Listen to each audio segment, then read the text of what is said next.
se aseguran. Ya en este tema de hongos, este, primero, van más aspergilosis, claro. Primero es de que tienen que entender que hay varios tipos de especies de aspergillus. Es el que estudiamos generalmente va a ser el fumigatus, porque es el que tiene mayor prevalencia de casos. Ya, respecto a cómo se transmite, ya ustedes saben, pues por la inhalación de conidias del, del hongo, que pueden encontrarse en el ambiente. Generalmente puede estar en el suelo, puede estar en el aire, el agua o en compuestos orgánicos. Entonces esos conidios van a penetrar la parte de la membrana del epitelio y va a desarrollar, pues, obviamente su clínica, ¿no? En su clínica va a depender. Acá sí es pregunta de examen, este curva sí es pregunta de examen. Este, va a desarrollar, ¿no? Dependiendo del estadio inmunitario del paciente, puede desarrollar o bien eh, casos de pacientes inmunocompetentes, o sea que su sistema inmune está bien, y casos de personas que están suprimidas, ¿no?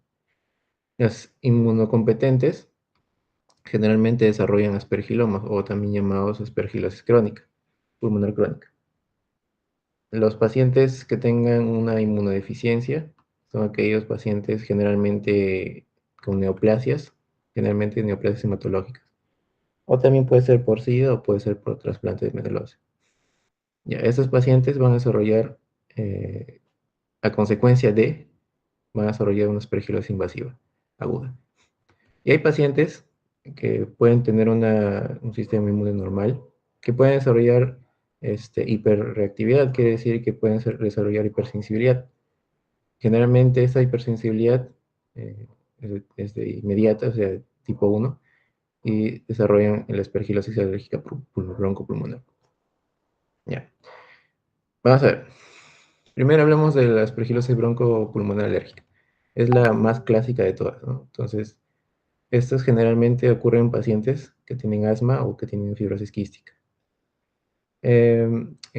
Como viene el paciente, obviamente si está obstruida la parte, bueno, una reacción alérgica va a tener tos, va a tener la sensación de tratar de eliminar ese hongo, ¿no? De forma de que los mastocitos empiecen a desarrollar histamina y todo eso, ¿no? Entonces va a ser con tos, disnea, fiebre y generalmente bronquiectasias, que le llaman como, digamos, en la placa radiográfica observan pequeños puntos compatibles con el hongo.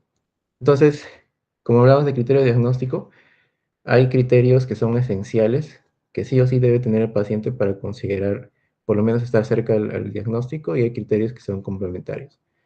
Ya, entonces se requieren por lo menos los dos criterios esenciales y otros que por lo menos pueden ser dos, cualesquiera. En esenciales, bueno, entonces como es una reacción alérgica, va a desarrollar obviamente un anticuerpo que es el IgE. ¿Ya? Entonces en esenciales, en criterios esenciales van a desarrollar IgE específicas e IgE totales. ¿Ya? Eso sí, eso es importante. Tienen que ser los dos, sí o sí. Bueno, ya ahí se aprenden si quieren los valores, ¿no? IgE específica mayor a 0.35 cubo por litro y G total mayor a 500 unidades internacionales por litro. Ya, luego vienen los temas o sea, los complementarios, ¿no? Que pueden ser dos cualesquiera. Puede ser que el paciente, esto está mal, puede ser que el paciente tenga una IgG, que como el profesor dijo, no necesariamente un paciente con una reacción alérgica puede ser solamente IG, puede tener IgG. Y otra Aspergillus fumigatus, claro, ¿no? Y un recuento de eosinófilos mayor o igual a 500 células por microlitro. Esto sí es teoría, el profesor lo acaba de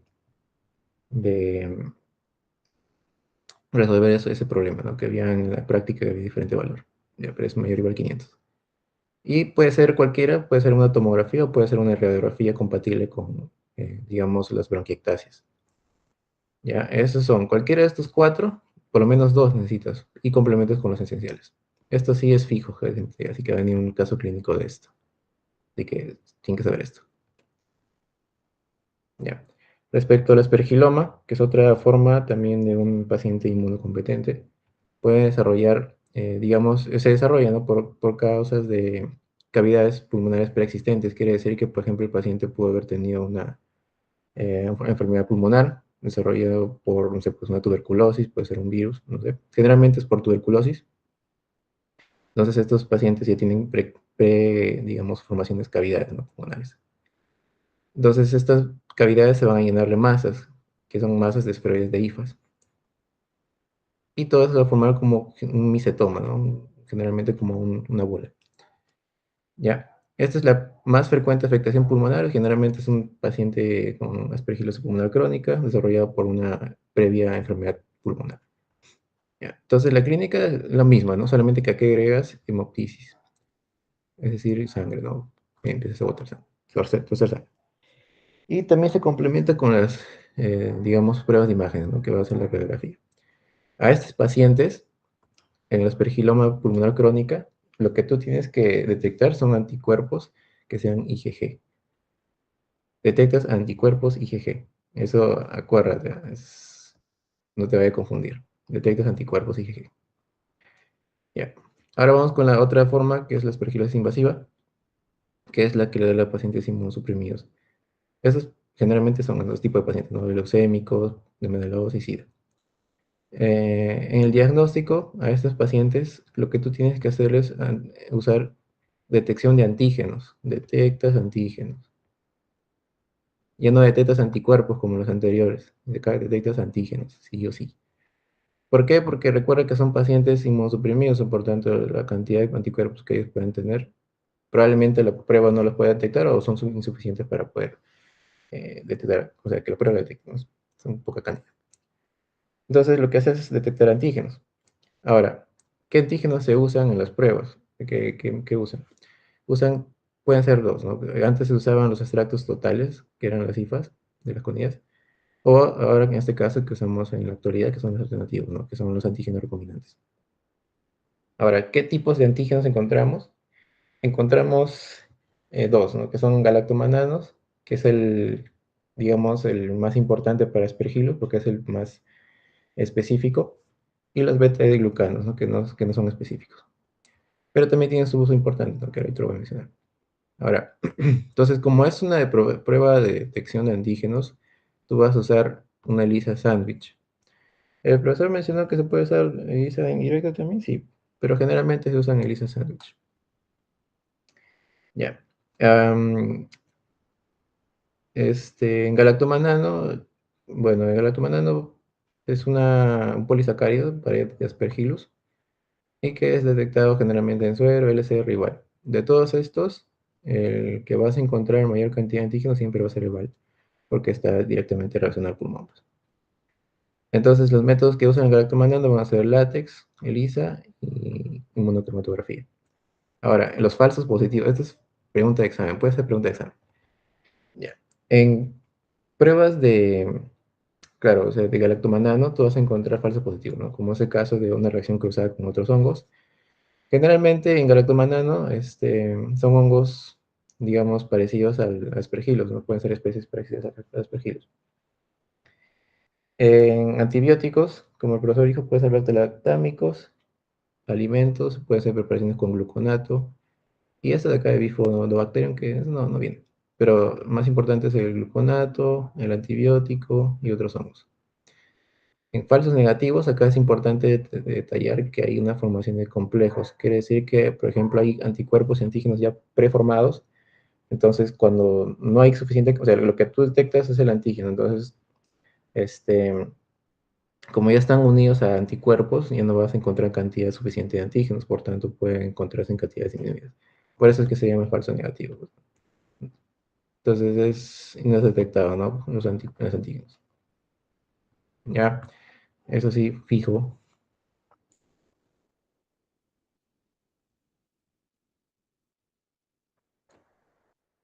¿Lo estás prediciendo o estás preguntando?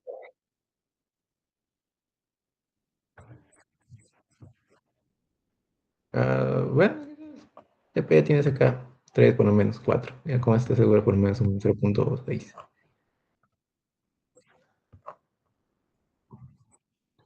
Bueno, eso no mencionaron en la PPT, directo en el PPT, ¿no? Bueno, En ese momento lo podrías decir, ¿no? A ver, sigue, acabo de llegar, sigue. Ya. Ya, entonces, galactomanano, entonces recuérdense, específicos para aspergillus, ¿ya? Ahora vamos con el otro, que es el beta-glucano. El beta-glucano, el problema es que este se puede encontrar en diversos órganos, digo, hongos. Generalmente pueden ser las cándidas, las fusarium, las pneumocystis y también el aspergillus. Ahora, ¿por qué se usa un beta-glucano? Se usa generalmente como pruebas, digamos, de apoyo. Por ejemplo, puede llegar un paciente con sospecha, ¿no? Sospecha de infección fúngica. Y lo que hace el médico, como este, no sabe si el paciente puede tener un riesgo, por ejemplo, de una aspergilosis invasiva. Entonces, lo que hace es solamente detectar anticuerpos totales contra un hongo, o sea, X, como usan el beta-glucano. Entonces, para descartar aspergilosis invasiva, lo que hace el médico es hacer una dosaje de anticuerpos contra beta-glucano totales. Ya, pues eso es lo que hace. De ahí, a partir de eso, o sea, si el paciente sale reactivo con beta-glucano, ahí puede hacer una diferenciación más específica, ¿no? Puede ser una ELISA de galactomanano, por ejemplo, para que sea más específico el diagnóstico. ¿Ya? Ahora, ¿contra qué antígenos reaccionan los anticuerpos? O sea, los anticuerpos que nosotros producimos, ¿contra qué tipo de antígenos reaccionan? Van a ser los tipos, ¿no? Van a ser los somáticos, es decir, la estructura proveniente del hongo, y los metabólicos, ¿no? Son sustancias que liberan su crecimiento, pueden ser enzimas, proteasas, etc. Esto es lo que detecta la inmunodifusión. Hay una inmunodifusión doble que se usa para aspergilosis, este, para aspergilosis pulmonar crónica, o sea, aspergilosis invasiva. Entonces, lo que usan el antígeno que usan ellos son antígenos metabólicos, ¿no? Ya. Y los recombinantes, como acabo de mencionar, que son el galactomannan y beta-glucano, que se usan en ELISA.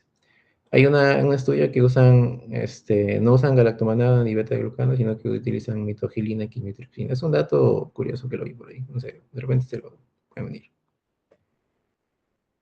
Ya. Respecto a la inmunodifusión doble, se usan aspergilosis pulmonar crónica o aspergilosis invasiva.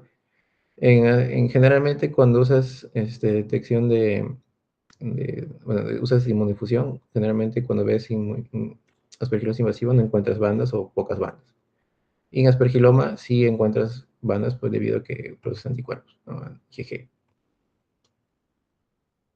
Acá, o sea, justamente hay que entender que el profesor dijo, ¿no? Que el suero control con el paciente siempre debe, bueno, o sea, el suero control siempre debe tener una línea, ¿no? Pero, o sea, si hay una reacción de identidad, va a reaccionar tanto el suero control como el del paciente. Eso en vez de una reacción de identidad. Nada más. Ahora, el fluxograma es lo mismo, ¿no? Eso es prácticamente lo que cabe mencionar. Si tienes criterios diagnósticos esenciales, como puede ser una IG total o una IG específica, ya pues complementas con otros, digamos, complementarios, complementarios, que va a ser la radiología, eosinófilos, IgG, ¿no? Entre otros. Ya. Ahora, respecto a criptococosis, que también es otro hongo hongo de los que se aprovechan, ¿no? No sé cómo es la palabra, me olvidé. Ya, a causas, generalmente un complejo de criptococos, que van a ser el complejo de especies criptococo neoformas. Este complejo está conformado por variantes neoformas y vamos a ver que ese es un serotipo D, es el que vamos a estudiar nosotros. El criptococo neoformas variante VAR neoformas serotipo D. ¿Ya? Ahora, obviamente ya esto debes por micro, debemos saber que hay pruebas directas y pruebas indirectas. Las pruebas directas ya lo vemos, ¿no? Que lo vamos a ver en el LSR, lo vamos a ver para tinta china, lo vamos a ver para cultivo, etc. El LSR lo que nos interesa a nosotros, ¿no? Pero en el suero, perdón. Que lo vamos a usar en pruebas de aglutinación, pueden ser en pruebas de ELISA o pueden ser en pruebas de inmunocromatografía. Ya. Ahora, el método de diagnóstico, ¿no? Hay exámenes directos y exámenes indirectos, ¿no? Generalmente los indirectos son los más sensibles. Entonces, lo que se usa en los antígenos que se detectan son antígenos de la cápsula polisacárica. Entonces, este antígeno específico se llama el glucuronoxilmanano. Esto sí es importante, gente. No sé si esto puede ser pregunta de examen, porque criptococcus no hay mucho que preguntar. Entonces, para como una pregunta de atero podría ser eso, ¿no? Glucuronoxilmanano. Esa puede ser una pregunta, que es el polisacárido capsular, ¿no? Y bueno, esto se detecta, ¿no? Pues en el SR, en suero, orina. Depende de la clínica infectante del hongo. ¿Ya? ¿Qué más? Ah, ya. Estas son las pruebas, ¿no? Por ejemplo, en alutonicina en látex, el título diagnóstico para criptococos es 8 para diagnóstico, o sea, es enfermedad activa. Y 4 es una probable, ¿no? Probable infección. ¿Qué interferentes podemos encontrar en aglutinación en látex? Podemos encontrar el factor reumatoide o puede ser pretratamiento de muestras con pronasa o calor. Eh, Acá están, ¿no? Falsos positivos, puede ser cáncer, factor reumatoide, contaminación, infección por tricosporum B y L. Y falsos negativos, una poca cantidad de antígeno, que hay una presencia de complejos inmunes, que ya les mencioné que es, y el efecto bosón. Ahora que preguntan cada rato eso, ya estoy poniendo todo ahí, todo lo que mencioné en PPT. Ya pues, señora Elisa, bueno, la Elisa es buena especialidad, sensibilidad, bueno, eso no, ya saben ustedes. A ver, ahora vamos con siguiente tema que es parásitos, ¿no? En parásitos tenía acá está, un esquema. Preguntas, gente, mientras tomo mi agua.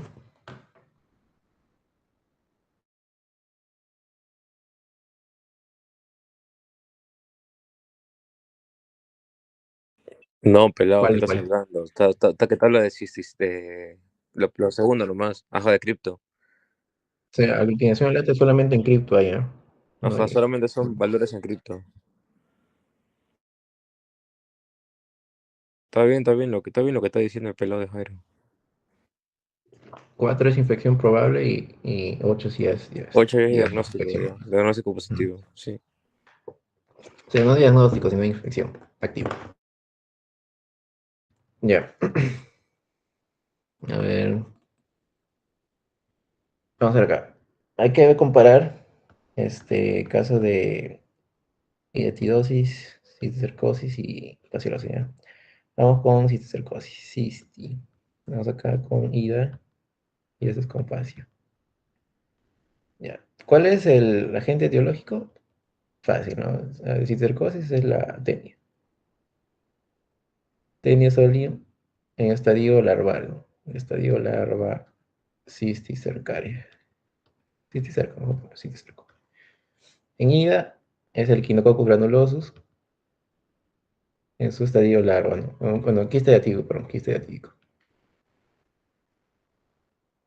Y en facio, ya pues la parásito entero, pues. Fasciola hepática adulta, ¿ya? Bueno, este es el ciclo, ya ustedes deben saberlo, ya, eso no es micro. Ahora, acá es importante, o sea, ¿qué detecta? ¿Qué detecta? A ver, en el cisticerco, tú lo que detectas son antígenos circulantes. Antígenos, antígenos eh, circulantes y anticuerpos de tipo IgG. ¿Ya? O sea, prácticamente detectas anticuerpos circulantes IgG. Porque el antígeno está andando por ahí, pues. Pero lo que detecta la prueba es el anticuerpo. ¿Ya? Esto. En hidatidosis, lo mismo. Detección de anticuerpos tipo IgG, que sean contra el quiste diatídico, ¿verdad? Y en fasciola, lo mismo. Detecta anticuerpos de tipo IgG contra la fasciola hepática. Muestra, suero, suero, suero. Antígenos, importantes que tenemos que saber. Importantes. acá hay que ver que el antígeno que vamos a usar en cisticerco es el tipo, digamos, de la parte vesicular, ¿no? Es como que el líquido, se le llama líquido vesicular, es la que está, digamos que está dentro del tejido, y acá como que hay esas cositas, y todo lo demás son líquidos. Ya, eso es lo que tengo que detectar. Líquido vesicular. Puede ser también por antígenos purificados, o pueden ser antígenos recombinantes también. Y ahí también se lo puede encontrar por extractos totales, ¿no? Extracto total. También llamado extracto somático. Ya. Pero todo esto, más importante es el líquido. Está el líquido vesicular y los antígenos purificados recombinantes. Ya. En cambio, en hiatidosis, acá tú lo que tienes que hacer es encontrar el antígeno 5 y el antígeno P. ¿Ya? Tanto el antígeno 5 como el antígeno P tienen subunidades. Las subunidades, que son proteínas, bueno, no sé si venga, pero ya, pues, antígeno 5 tienes dos subunidades, ¿no? Que es Pero el 37, pelado, eso no se divide 38. primero en peso. Ajá, se divide por peso, son Tienes antígenos que se dividen 400, por su peso. 400, 120, 37, 38, y no me acuerdo. 22, 24, creo. Ajá. El antígeno 5 es un peso total de 400. Ya son preguntas, no creo que venga ya. Pero por si acaso, ¿no? Y el antígeno B tiene una de 8 a 12, creo. Una de 16 y una de 20, que son 3.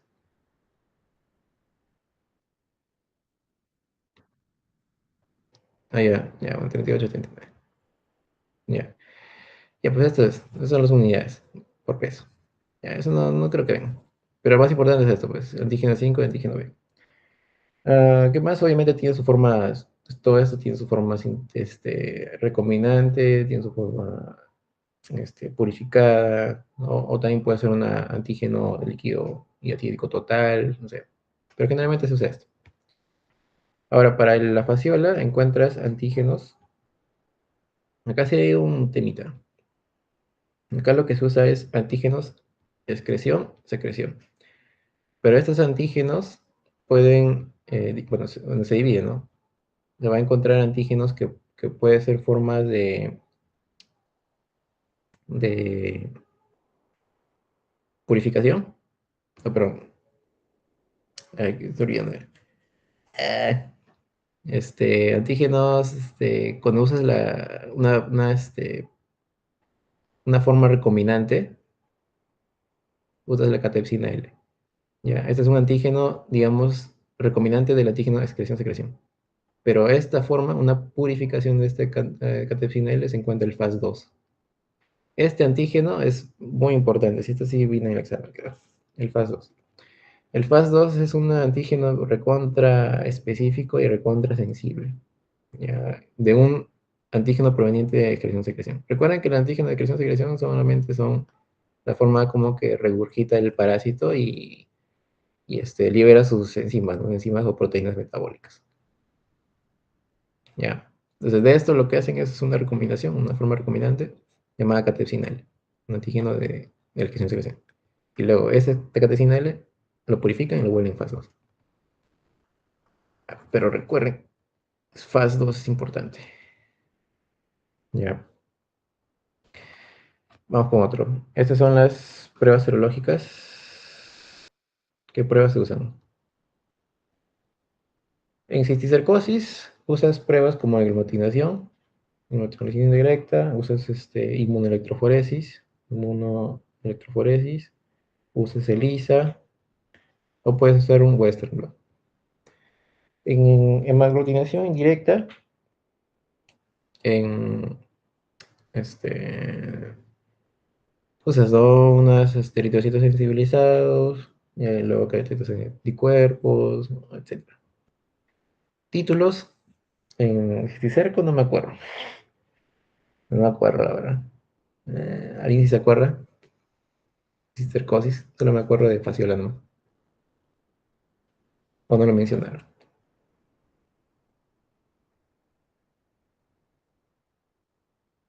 ¿Alguien se acuerda? Creo que no, pelado. Ah, espérate, déjame acordar. No me acuerdo. Ya bueno, la cosa es que se hacen esas pruebas, ¿ya? Se hacen esas pruebas. Luego vamos a hablar específicamente del Western, ¿no? Que es un criterio. Aunque lo podemos hablar ahorita, ¿ya? El Western Blot tiene Pero criterio pelado, diagnóstico. es 4-8 igual creo. Para eh, cisticercosis es igual, el título de 4 es infección probable y mayor a 8 es enfermedad activa. ¿Seguro? Sí, No me creo que sí. acuerdo. Ah, Sí, creo que sí. ya, pero vamos a dejar en stand-by por si acaso, yo por lo reviso. El Western Blot, en este caso de cisticercosis, es, digamos, sus bandas, pues, ¿no? Sus bandas diagnósticas, que van a ser el 12, 13, 17, no, el 13, ¿no? 13, 14, 17. Estamos hablando del Western Nacional, ¿no? 18, 23, 24, creo. No es 12, Mm, no es. Ah, 13, 14, 17. Ajá, 18, 18, 14, 23. 45 y 42. Son 9 en el nacional y 7. 24, ¿no? O, Y 24. Súmale 3, ¿te acuerdas? 18. ya, y luego el 31 y 35, creo, ¿no? Ajá, Y y luego 42. 32, sí. Ya. 3, 6, 9, ya está bien. Estas son las bandas para Western Blot de cisticercosis. Pero recuerden que solamente necesitas por lo menos uno. Mayor o igual a uno de todas estas bandas para considerar diagnóstico. Bueno, positivo. Ya. Vamos a hablar ahora de la clínica. Esto sí merece hablar de la clínica porque esto sí va a venir a examen. Bueno, criterio diagnóstico, ¿no? En cisticercosis. Entonces, en cisticercosis lo que se busca generalmente es un diagnóstico de neurocisticercosis. ¿Ya? Entonces, ¿cómo haces ese criterio? Hay criterios que son criterios definitivos, hay criterios mayores, criterios menores y criterios epidemiológicos. Para tú hacer un diagnóstico de neurocisticercosis, tú por lo menos necesitas, por lo menos, un criterio definitivo, o sea, criterio definitivo. Puedes tener eh, dos criterios mayores, más un criterio menor. Ya, esto tomando en cuenta solamente esos dos criterios. Pero también puedes tomar en cuenta, a partir de acá, sin considerar los criterios definitivos. Pueden ser, en este caso, a ver, vamos por acá, pueden ser también, Jaira, Jaira, ah, ¿no era 2 criterios mayores y un epidemiológico para el diagnóstico definitivo? criterios mayores con epidemiológico. Para el diagnóstico Ah, definitivo me parece no, que era un criterio absoluto o 2 criterios mayores y un ya epidemiológico. sí, ¿verdad? Sí, un epidemiológico, sí, Ujú. tienes razón. Ya es un criterio definitivo, o sea, es dos criterios mayores más uno definitivo. Digo, epidemiológico. ¿Se puede decir definitivo? Absoluto, ¿no es? Absoluto para diagnóstico definitivo. Es Ah, ya. diagnóstico definitivo y es un criterio absoluto. Ajá. Ajá, criterio absoluto. Dos mayores, un epidemiológico o un absoluto de frente. Ajá. Y bueno, ya para, este es para definitivo, este es diagnóstico definitivo. Estoy confundiendo. Definitivo. Pero hay criterios probables, o sea, diagnósticos probables. En probables ahí puedes encontrar, ¿no? Por ejemplo, un criterio mayor más dos criterios menores. O puedes encontrar un criterio mayor más un criterio menor, menor, más un epidemiológico. ¿Ya? Tienes dos formas de diagnóstico, pero obviamente la diferencia es que uno es definitivo, o sea que no tiene apelación, y uno que es probable. Eh, Respecto a criterios absolutos, es lo que encuentras directamente, o sea, tú encuentras directamente parásitos, ¿no? Puede ser histología, puede ser lesión quística, o sea, una lesión quística del Scolex en neuroimagen. Y puede ser por visualización directa del parásito, ¿no? Visualización directa del parásito. Y en criterios mayores, acá sí vas a encontrar el Western, ¿no? Acá encuentras el Western blot, acá encuentras criterios de neuroimagen, pero no es de Scolex, no es de Salcedo, solamente neuroimagen, ¿ya? Y pacientes con lesiones, o sea, pacientes con lesiones de terapia antihelmítica. Eso no viene. Enfoca solamente en esto. En criterios menores encuentras neuroimagen compatible, no es altamente sugestiva, es diferente. Compatible puede ser por ELISA,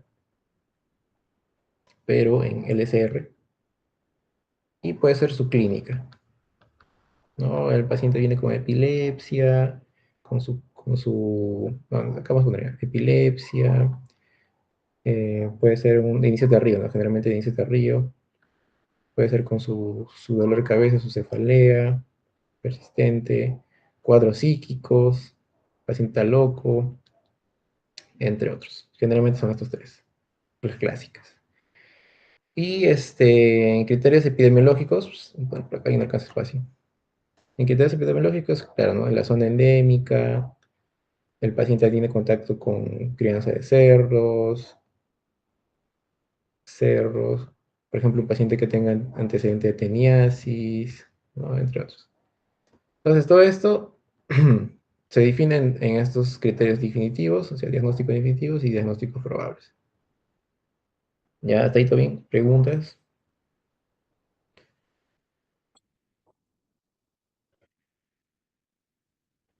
Por eso, o sea, hay dos tipos. Hay uno que te dice que es definitivo, que, o sea, que no lo puedes apelar, que ya estás confirmado 100%, que es neurocisticercosis. Y otro que es probable, que te dice, no, quizás puede ser, pero hay algo que no sé, no me cuadra. Ese es el diagnóstico probable. Pero tú no puedes decir 100% que es neurocisticercosis, pero te da una sugestión de que puede ser, ¿verdad? Es una alta probabilidad. Esa es la diferencia. Diagnóstico definitivo, por lo menos necesitas un criterio absoluto, que puede ser por histología, puede ser lesión quística con Scolex en neuroimagen, y visualización directa del parásito. O puede ser dos criterios mayores, que pueden ser Western blot positivo, neuroimagen altamente sugestiva, y un criterio epidemiológico que puede ser un paciente que venga, no sé, pues de zona epidemiológica, endémica, perdón, con crianza de cerros, etc. Ese es criterio diagnóstico definitivo. Diagnóstico probable puede ser un criterio mayor, que es lo que acabo de decir, o más dos criterios menores, o sea, dos de estos. ¿Ya? O también puede ser uno de cada uno, ¿no? Uno de este y uno de este, o sea, mayor, menor y epidemiológico. Nada más. Questions. Nada. Sigo entonces. Y ya, pues, ese es respecto a neurosis y cercosis. ¿Qué más? Eso es lo que va a venir. Si eso es fijo, va a venir. Tengan cuidado. A ver, en etidosis. En etidosis podría ser vamos a ponerlo acá ya. Podría ser el tema de cómo es el diagrama de flujo. Ya miren, en etidosis generalmente viene un paciente, ¿no? Viene su paciente con su dolor a nivel hipocondrios, hipocondrio derecho, izquierdo, veniendo donde se encuentra el hígado, o a nivel pulmonar. Entonces el paciente viene con una afectación en el hígado y pulmón, bueno, depende, ¿no? Hígado o pulmón, o los dos, ponerlo. Entonces, si la diatidosis ya te da una sugestión de que esto se encuentra mayormente acá, ¿no? Hígado o el pulmón. Entonces, el clínico le hace una evaluación, ¿no? Le hace una evaluación de imagen, ¿no? Puede ser una ecografía, puede ser una tomografía o una radiografía. ¿Ya? Entonces, si sale positivo, ya, general. Siguiente. le haces una prueba de laboratorio. ¿Ya? La prueba de laboratorio siempre inicias con tu prueba de tamiz, que son ELISAs o puede ser aglutinación en látex. Ok, si estos salen reactivos, vas con tu prueba confirmatoria. Que son el Western blot. El Western blot. Ahora, en el Western blot, en hiatidosis, ¿no? Hiatidosis, tú vas a encontrar bandas que van desde el 21 hasta el 31 kilodaltons. El criterio diagnóstico es por lo menos una banda que se encuentren en el intervalo de 21 a 31. O sea, puede ser 21, 22, 23, 24 hasta el 31. Solamente uno. ¿Ya? Eso también puede venir en examen, no sé, quién sabe. Eso es en Western blot. Pero también tienes otra prueba que es la inmunodifusión doble arco 5. ¿Ya se acuerdan? Que tenías acá un antígeno, acá tenías tu control, acá tenías tus muestras, ¿no? Entonces tu antígeno, esta de acá medía 1 milímetro, esta de acá medía 6 milímetros, esta de acá medía 10 milímetros. ¿Ya? Entonces el control siempre va a tener su banda, ¿no? Que siempre va a tener su banda, acuérdense. Y que, por ejemplo, si este paciente es positivo, muestra el problema, muestra el problema 2, tiene que formar un arco, ¿no? Una reacción de identidad. O de repente muestra el problema 1, también puede tener su duración de identidad, también forma su banda, su línea de precipitación. Ya. Entonces, eso es general. Entonces, lo único que hace el médico es integrar, ¿no? Integrar todas las pruebas. Y con eso te hace el resultado diagnóstico. ¿Ya? Eso respecto a hiatidosis. Está. Ya. Entonces, en pruebas, tú vas a encontrar pruebas de. Ahí, está. Pruebas como aglutinación látex. Látex, puede ser lisa, puede ser inmunodifusión doble, arco 5, y va a ser un Western, ¿no? Ya. Ahora, en fasciola. En fasciola también tienen su diagrama de flujo, que también es interesante. Vamos a poner acá. En fasciola, generalmente, tú lo que buscas es una infección temprana. ¿Ya? Buscas infección temprana. Por ejemplo, el paciente viene, ¿no? Con su dolor ahí del hígado, ¿no? Su hepatosplenomegalia, su hepatomegalia, mejor dicho. Y ahí viene el clínico, ¿no? El clínico dice, ah, ya, sospecha clínica. Ya, entonces, pues, se le hace una detección de un examen coprológico, se le hace un coprológico, y si el coprológico te sale negativo, ahí empieza a entrar el tema del laboratorio para detección de fase temprana. ¿Por qué? Porque el paciente no ha eliminado huevos, ¿no? No ha eliminado huevos en sus heces. Entonces lo que se hace el paciente es una detección de ELISA, una prueba de serología. Se le hace la serología, generalmente es ELISA, faz 2. ¿Ya? ¿Se acuerdan? ELISA faz 2. Y también en manuales del MISA sale ELISA y IgG. Ya les mencioné la diferencia, ¿no? La faz 2 es un antígeno purificado de una catepsina, o sea, prácticamente viene del antígeno excreción-secreción, y este solamente es antígeno excreción-secreción, nada más. Pero esto sí es muy purificado, eso es más específico. Ya. Entonces, luego de realizar serología, se le hace una prueba de confirmación, su Western blot. Ahora, en Western blot, acá es diferente. Acá solamente necesitas 2 bandas. O sea, bandas diagnósticas. Pero el criterio diagnóstico es por lo menos una banda que se encuentre entre el 23, o sea, puede ser el 17 o puede ser el 23. Ya, no es que se encuentre en ese intervalo, sino que puede ser o bien el 17, o bien el 23, o bien los dos. ¿Ya? Pero por lo menos necesitas una banda diagnóstica. Ahí sí me entienden, ¿no?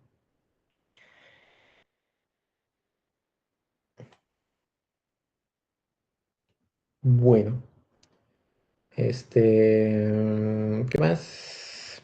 Ya, pues acá se le hace la interpretación, la integración y todo eso. Ah, ya, me estaba olvidando. En serología también se le usa la prueba de magnetinación directa. Casi sus títulos, sí me acuerdo, mayor a 256. Título mayor a 256, también usas la contrainmunoelectroforesis, la inmunoelectroforesis en arco 2, acá usas el arco 2. Recuerden, arco 2 no es inmunización doble, es inmunoelectroforesis. No se confundan. ¿Ya? Y por ahí también el 2 ELISA, no me acuerdo. Pero generalmente son estas pruebas, no serológicas. El ELISA FAS 2, ELISA GG, la inmunoglutinación indirecta y el arco 2. Ya, nada más. Ah, también me olvidaba la inmunocromatografía, pues. El FLA.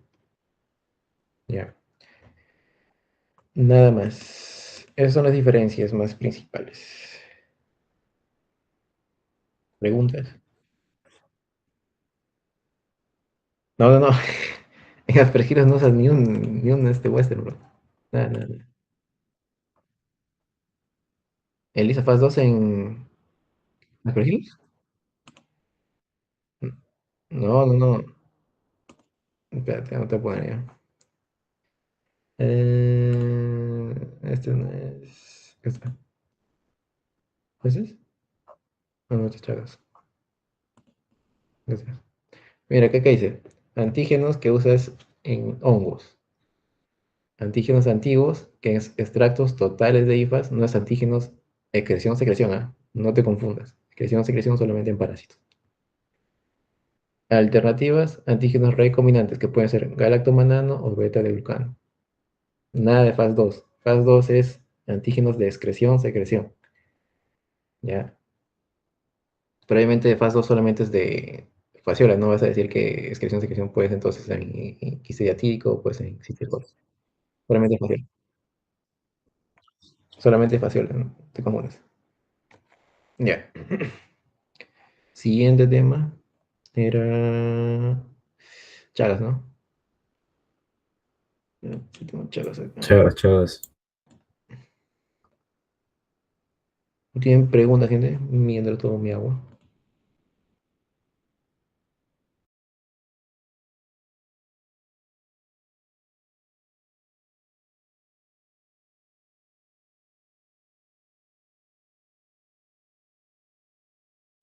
¿Pregunta? Ninguna. O ya Z. Va a avanzar rápido, quiero dormir también. Tengo que estudiar la lectura. A ver. En Chagas, ya ven. Chagas ya se supone que ya saben parásito, ¿no? Es un parásito flagelado, un flagelado, generalmente intracelular o extracelular. Sus formas, ¿no? Es más importante. Sus formas evolutivas, la mastigote, que es la forma en que se encuentra en tejido. Forma intracelular, que se encuentra dentro de las células. Y el epimastigote, que se encuentra en el parásito, digo, en el vector, ¿no? Que va a ser el teatomino. Específicamente intestino medio. Ya, en el epimastigote lo que se hace es, de ahí es donde se obtienen los antígenos. ¿Ya? Se obtienen los antígenos de la parte del intestino medio del parásito y encuentras el epimastigote. Ya, del parásito del vector. Y encuentras el epimastigotes. Y los tipos mastigotes, que son la forma tanto infectiva del humano como del vector. Del humano va a ser el metacíclico y del vector va a ser el sanguíneo. Supongo que ya saben el ciclo, ¿no? Facilita. Pero bueno, acá está un resumen. Ya. Epidemiología. Ya, solamente hay que entender que hay una transmisión vertical, o sea, de madre a hijo, congénita, o de transfusión de sangre y órganos. Y obviamente una transmisión horizontal, ¿no? Del parásito hacia el humano. Ya. Acá lo bien importante, la fase de la enfermedad. Hay fases en agudas, fases indeterminadas, o bueno, crónicas, indeterminadas y crónicas, ¿no? Hablando específicamente de crónicas, propiamente dicho. En las enfermedades agudas, el paciente generalmente es asintomático, porque hay una alta carga de parasitemia, o sea, mucha parasitemia. Acá generalmente lo que se hace es detección de antígenos, nada más. En la clínica, el paciente viene con signo Romaña, un clásico, y su diagnóstico se trata de encontrar antígenos, ¿no? O sea, por su elevada parasitemia encuentras antígenos que pueden ser por métodos directos o puede ser por PCR. Ya, solamente hay métodos directos, PCR, o sea, moleculares.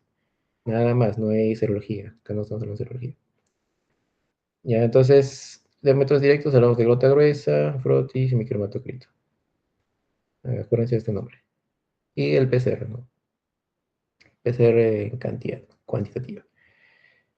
Luego tenemos la forma indeterminada, que generalmente de estos 90% de pacientes sintomáticos, generalmente 70% llegan a esta fase, ¿no? Son pacientes que no tienen síntomas, pero ya contienen una serología positiva. O sea, el paciente prácticamente ya empieza a desarrollar inmunidad. Acá está la curva, ¿no? Entonces, en los primeros meses, que son generalmente de una enfermedad aguda, empieza a aumentar la parasitemia y va disminuyendo, ¿no? Una enfermedad, una crónica y va disminuyendo. Pero a medida que va avanzando el tiempo, va desarrollando primero sus anticuerpos de tipo IgM y ya luego la crónica se vuelve un IgG, ¿no? No sé si esto venga, no creo que venga, la verdad, esto no viene. Y ahora sí, en cronicidad, el 25% cronifica. Generalmente viene con sus, digamos, enfermedades orgánicas, que va a ser las cariopatías, y los megavísceras, que va a ser megasofo y megacor. Ya, ahora sí, lo más importante. En una enfermedad de Chagas, siempre vas a hacer, digamos, lo que tú haces, tu serología lo haces solamente en un paciente de infección crónica, que puede ser indeterminada o es propiamente dicha crónica. ¿Ya? Vamos a ver con las pruebas diagnósticas. Ya vimos que en pruebas directas, que son para detectar antígenos, generalmente el parásito directamente, o su ADN. Y lo usas en fase aguda. ¿Ya? Y las pruebas serológicas lo usas en fase crónica. Puede ser indeterminada o fase crónica propiamente dicha. ¿Qué usas acá? Detección de anticuerpos, ¿no? Contra el tipo de somatosis. Ahora, hay pruebas, muchas pruebas, en donde tú vas a, digamos, hacer ¿cómo se dice? Tus criterios de diagnóstico, tu programa de diagnóstico, ¿no? ¿Qué va a depender, no? O sea, por ejemplo, tienes pruebas de hemaglutinación, o sea, pruebas de tamizaje, que va a ser las pruebas de hemaglutinación directa, que consideras un título positivo a partir de 4, ¿no? 4, de acuerdo, así, 4. Tienes pruebas, por ejemplo, también de ELISA.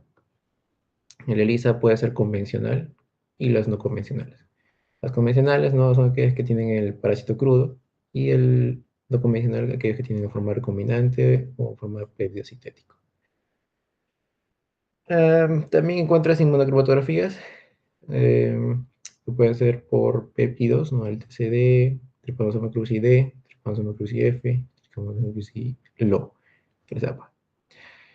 De esto, preguntas que pueden ser reacciones cruzadas, ¿no? Leishmania, sobre todo, es una bastante relación cruzada con la inmunocromatografía. Ya, y el G12. Estas pruebas generalmente se usan en zonas endémicas, ¿no? Por ejemplo, puede ser en Arequipa, o sea, por ahí. Ya. Y luego vienen las pruebas confirmatorias, como es el IFI. En el Perú, como el profesor acaba de decir, ya se me acaba de enterar, en el Perú no hay Western blot, solamente hay IFI. Entonces, la única prueba confirmatoria que tienes a la mano es el IFI. Recuerden que una prueba confirmatoria tiene alta especificidad y una prueba de tamizaje de alta sensibilidad. Ya. En el caso del IFI, sustratos epimastigotes enteros, conjugados anticuerpos marcador fluoresceína, y acá importante, Son reactivos cuando la superficie del parásito se observa verde manzana, fluorescencia. Superficie del parásito. No todo el parásito, superficie del parásito. Y el título de valor diagnóstico es 32. Ya. En caso de Western blot, bueno, Western blot no va a venir. Hay criterios de dos bandas, ¿no? El EDC, ¿no? Western blot. Es raro, porque acá mencionaron cepas peruanas. O sea, usan en Perú, pero también usan en otros países. Pero ya bueno, para que lo sepan nomás. Bandas diagnósticas de trypanosoma, el 10, 12, 14, 15, 19, 20, 23 y 26. Y el mismo, ¿no? Criterio de por lo menos una banda para que sea diagnóstico. En cambio, según el LDC, Biotech, creo que se llama así, que acá tienes que tener por lo menos dos bandas entre todas estas combinaciones. O sea, del 15, 16. Esta es una sola banda, no voy a mencionar que es diferente. Es una sola banda. El 15, 16, el 21, 22, el 27, 28, el 42 y el 45, 27. Ya, eso supongo que se lo han memorizado. No sé si ven, ¿no? Me decepcionó. Acá está lo más importante, los criterios diagnósticos. Como dije, hay pruebas que van a ser pruebas de tamizaje este, y pruebas de confirmatorias. Entonces, no sé, acá sí me cuadro todo la profesora. Entonces, si me dice que son pruebas de tamizaje, entonces usaría hemaglutinación y ELISA nada más. La CIFI ya no los usaría, pues la cambiaría por Western blot. Entonces ya no habría Western blot, sino CAIFI. Pero según algoritmo, acá está, según algoritmo diagnóstico, este es de la OPS, acá está, ¿no? Es lo que dice el profesor. Una ELISA, este no hay IFI, no pongo IFI, va una hemaglutinación ahí. Unas dos pruebas de tamizaje tienen que ser reactivas, o sea, son dos pruebas de formato diferente que tienen que ser reactivas las dos. Ya, o sea, por lo menos, ya, o sea, no necesariamente estas dos, sino que son dos pruebas de diferente formato que tienen que salir reactivas. Por ejemplo, tenemos dos pruebas, ya, supongamos que las dos salen reactivas, y entonces sería un cero positivo. Si las dos pruebas salen negativas, o sea, no reactivas, serían cero negativo. Pero ¿qué pasa si, por ejemplo, una sale reactivo y la otra sale indeterminado? O la prueba sale reactiva o no reactiva. Así viceversa, varias combinaciones. Se le hace una prueba de confirmación. Acá ya no vale el Western blot, acá va el IFI. IFI. Entonces, en la pregunta te tienes que especificar, ¿no? O sea, para según el MINSA, tal, cuál es el criterio diagnóstico para confirmar una enfermedad por trypanosoma cruzi. Ah, si te ponen según la OPS, cuál es el criterio diagnóstico para hacer. Ya. Solamente cambias, ¿no? En Western blot lo cambias por IFI. Y el IFI lo cambias por hemopigmentación indirecta. Porque son esas dos pruebas las únicas que considera el manual de enfermedades infecciosas del MINSA. Entonces, si ya tu resultado te sale reactivo, ya consideras como reactivo. Ahí ya tienes tus dos pruebas reactivas, o sea, tanto de la prueba confirmatoria con una por lo menos de estas dos de tamizaje. No sé si me entiendo, más supongo que sí, ¿no? Ya te lo han estudiado, supongo.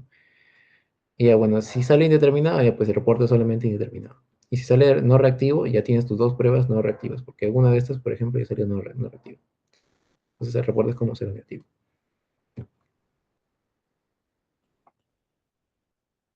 Preguntas.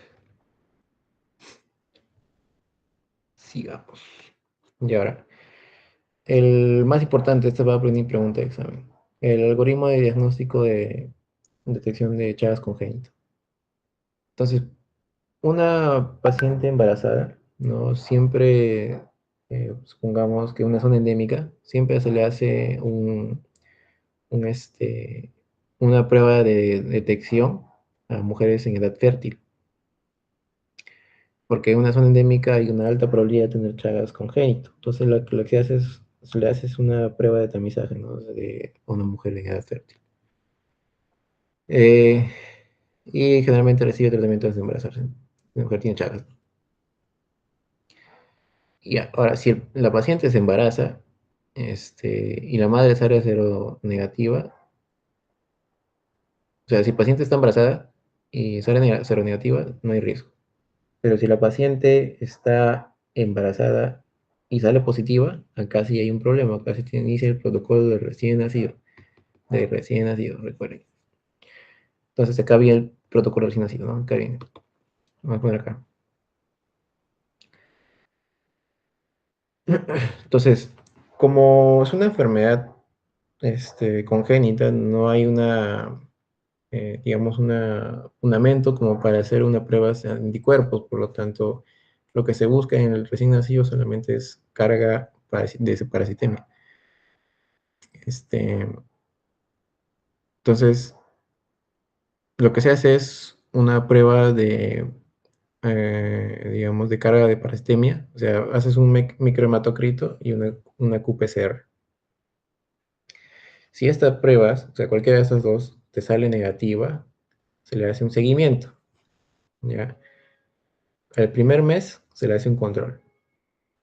Se le saca su microhematocrito y su qPCR, bueno, su PCR, y si sale positivo, se completa el diagnóstico, ¿no? Diagnóstico completado y se hace tratamiento. Pero si sale negativo, se le hace el control a los 9 meses. A los 9 meses ya no haces microhematocrito, sino que ya haces serología. O sea, puede ser una prueba de IgM o IgG, más su PCR.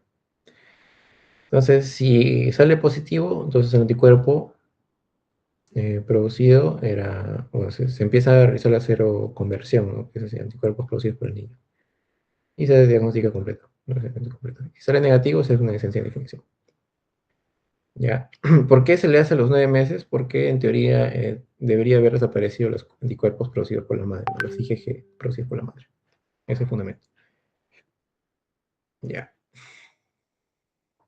Esto sí viene fijo, gente, así que memorícenselo. Ahora, para pacientes inmunocomprometidos, esto es un problema porque hay pacientes que, por ejemplo, tienen una enfermedad previa, puede ser por una neoplasia, puede ser por un trasplante de médula ósea, o puede ser VIH.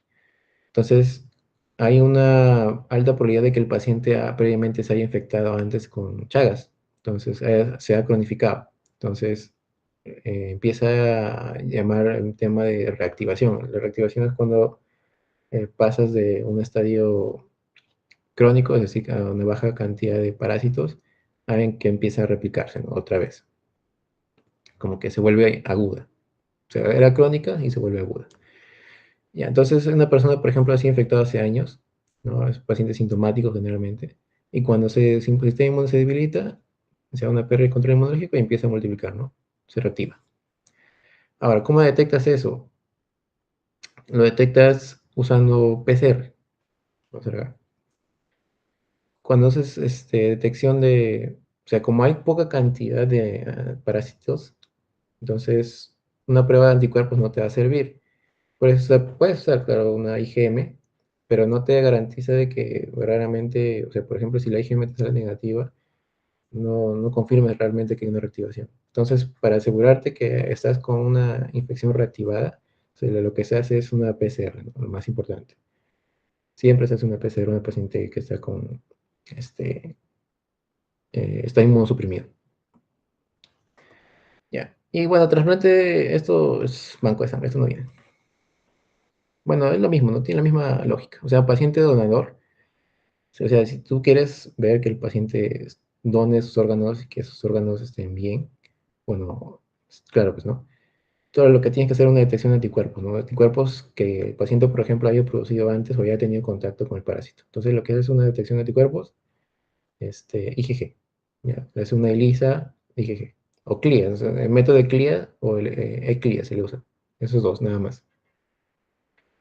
Y para una paciente, por ejemplo, el receptor, lo que se hace es una PCR. PCR para detectar cantidad de parásitos, ¿no? Antígenos. Nada más. Vamos con preguntas de ahí. Tomo agua.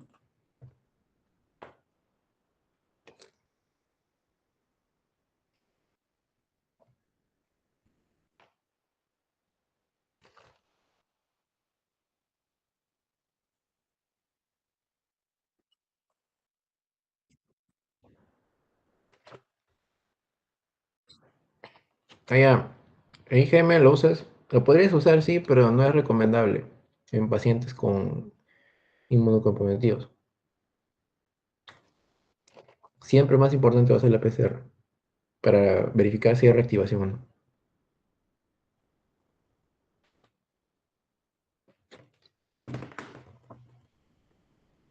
Ya, vamos con Chagas. En Chagas, bueno, en Chagas hay que saber, bueno, aparte de la, del ciclo biológico, hay que saber que hay tres estadios, igual que Chagas. El estadio taquizoidito es aquella que se forma replicativa, ¿no? Está en circulación. Ya es aquella que se encuentra en fase aguda, está en replicación rápida y está en circulación. Los bradizoitos son aquellos que se encuentran en fase de replicación lenta. Ya son aquellos que se encuentran en los tejidos. Generalmente, toxoplasma va a tres focos: el muscular, el neuronal y la retina.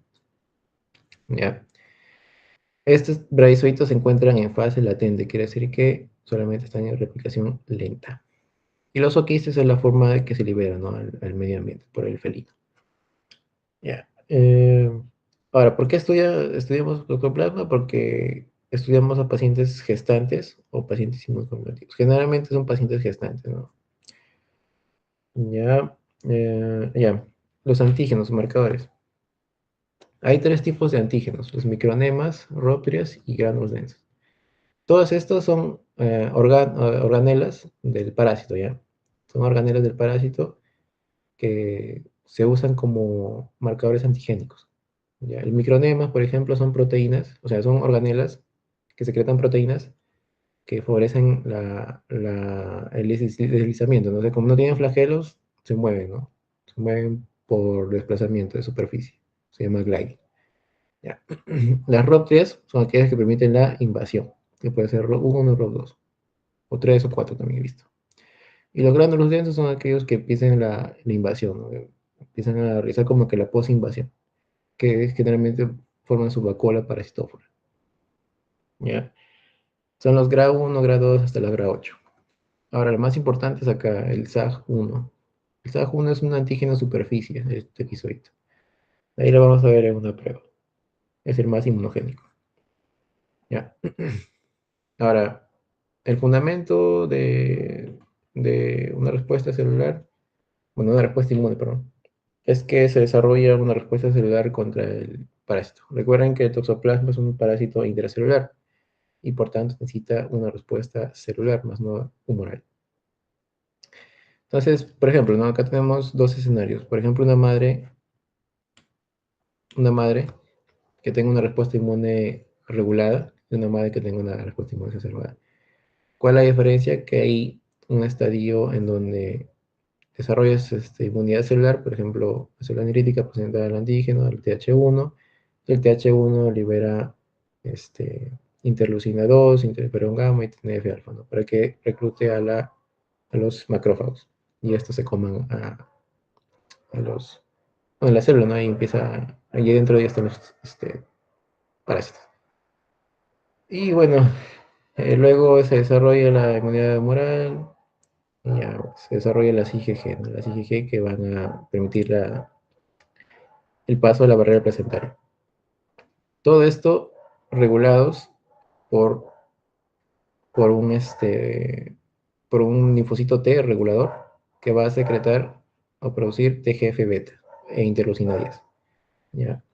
Este es un estadio regulado, pero en un estadio exacerbado, o sea, un estadio como por ejemplo un riesgo de transmisión fetal, o sea, del parásito, es cuando tú tienes producción de TH1, todo, o sea, todo bien, pero no hay una producción de Treg. Treg no produce ni TGF-beta ni interleucina 10. Y por tanto la barrera placentaria se altera, se vuelve inflamatoria y empiezan a atravesarse la placenta, ¿no? Los tequicitos. Ya. Ahora vamos a ver. También hay lo mismo. Hay fase aguda, fase latente y fase crónica. En fase aguda generalmente es adquirida o puede ser congénita. Las adquiridas es la clásica, ¿no? Ingestión por alimentos contaminados, infección por los taquizoides por transfusión sanguínea, y por congénita la vía transplacentaria, ¿no? Generalmente en el primer trimestre, ¿ya? ¿Por qué el primer trimestre? Ya, pues es embrión, porque es el periodo crítico de las embarazadas, ¿no? El desarrollo embrionario. Fase latente, empieza a formarse quistes, los quistes exitosos, quistes celulares, y el paciente generalmente es asintomático, ¿ya? Y en la fase crónica es aquella que se da por reactivación, generalmente por reactivación y inmunosupresión. Generalmente pacientes como Chagas igualito, pacientes inmunosuprimidos que pueden ser VIH, pueden ser pacientes con neoplasias. Ya. Clínica, bueno, esto es muy importante. Con retinitis nomás, congénita. El cabezón, hidrocefalia. Ya. Métodos diagnósticos, vamos a ver dos tipos, métodos directos y métodos indirectos. Métodos directos, PCR, flotis, igualito Chagas. Indirectos, acá sí hay un montón de pruebas. Ya. El método de Sabin-Fielman es un método que se basa en la viabilidad y las propiedades de extinción del parásito, ¿ya? O sea, viabilidad y propiedades de extinción del parásito, ¿ya? En donde usas azul de metileno como que es como reacción de viabilidad, ¿no? O sea, le das azul de metileno y si se tiñen es porque están ahí, pero no. O sea, sabes que el parásito está ahí. Pero cuando tú tienes, por ejemplo, una reacción de anticuerpos, el anticuerpo va a neutralizar el parásito y el azul de metileno no va a ser capaz de teñirlos.